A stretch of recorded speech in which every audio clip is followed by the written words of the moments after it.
ಮದ್ದೂರಿನಲ್ಲಿ ಗಣೇಶ ಮೆರವಣಿಗೆಯ ವೇಳೆ ಆದಂತಹ ಕಲ್ಲು ತೂರಾಟ ಪ್ರಕರಣ ಈಗ ಮಂಡ್ಯ ಪ್ರವೇಶ ಮಾಡೋದಕ್ಕೆ ಪ್ರಮೋದ್ ಮುತಾಲಿಕ್ಗೆ ನಿರ್ಬಂಧದ ನಡುವೆಯೂ ಕೂಡ ಮದ್ದೂರಿಗೆ ಮುತಾಲಿಕ್ ಆಗಮಿಸಿದ್ರು. ಬೆಂಗಳೂರು ಮೈಸೂರು ಹೆದ್ದಾರಿಯಲ್ಲಿ ಮುತಾಲಿಕ್ಗೆ ತಡೆಯೊಡ್ಡಲಾಗಿದೆ. ಹೈ ಡ್ರಾಮಾ ನಡೆದಿದೆ. ಮುತಾಲಿಕ್ ಮತ್ತು ಪೊಲೀಸರ ನಡುವೆ ಭಾರಿ ವಾಗ್ವಾದ ನಡೆಯಿತು. ಪ್ರಮೋದ್ ಮುತಾಲಿಕ್ ಪರ ಘೋಷಣೆಗಳು ಮೊಳಗಿತ್ತು. ಪ್ರಚೋದನಕಾರಿ ಭಾಷಣ ಹಿನ್ನೆಲೆ ಮುತಾಲಿಕ್ಗೆ ತಡೆ ನೀಡಲಾಗಿತ್ತು. ಸರ್ಕಾರದ ವಿರುದ್ಧ ಆಕ್ರೋಶವನ್ನ ಹೊರಹಾಕಿದ್ರು ಮುತಾಲಿಕ್. ಸ್ಥಳದಲ್ಲಿ ಹೇಗಿದೆ ಪರಿಸ್ಥಿತಿ ನೋಡ್ತಾ ಇದ್ದೀರಿ ದೃಶ್ಯದಲ್ಲಿ.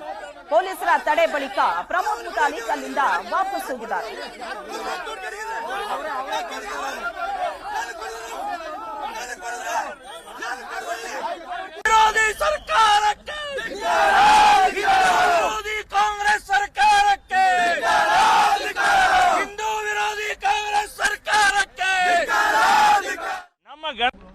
ಪೊಲೀಸ್ ಡಿಪಾರ್ಟ್ಮೆಂಟ್ ಕೆರಳಿಸ್ತಾ ಇರೋದೇ ಕಾಂಗ್ರೆಸ್ ಸರ್ಕಾರ. ನಾವು ಯಾವುದೇ ರೀತಿಯ ಪ್ರತಿಭಟನೆಗೆ ಹೋಗ್ತಾ ಇಲ್ಲ, ರ್ಯಾಲಿಗೆ ಹೋಗ್ತಾ ಇಲ್ಲ. ಅಲ್ಲಿ 500 ಜನ ಹಿಂದೂ ಕಾರ್ಯಕರ್ತರ ಮೇಲೆ ಕೇಸ್ ಹಾಕಿದ್ದಾರೆ.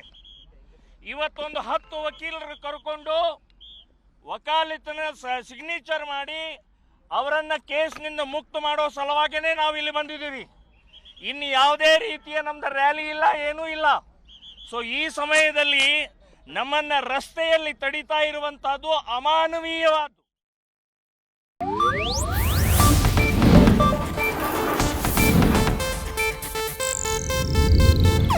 ಇದು ಏಷ್ಯಾನೆಟ್ ನ್ಯೂಸ್ ನೆಟ್ವರ್ಕ್ ಪ್ರಸ್ತುತಿ.